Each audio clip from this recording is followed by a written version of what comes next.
Olympic champion Elaine Thompson-herah says issues with the equipment at the start of the 100-meter final for women at the National Championships on Friday affected her performance in the event. Thompson-herah finished third in 10.89 seconds as Sharika Jackson took her first national 100-meter title in 10.77 seconds, just a shade outside her personal best of 10.76, with Kemba Nelson finishing second in 10.88.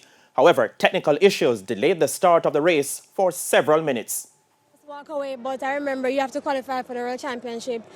Standing up there for like almost 20 minutes is really rough for athletes to warm up and come here to the compete. It's not a track meet or a development meet, it's a trials. But the God of mercy kept me there to say that you have to qualify.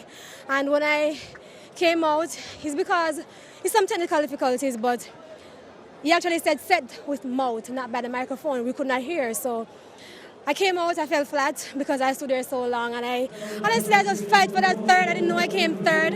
I want to make the side so bad I lose all my form, but I'm grateful I got third, and I can't complain, honestly.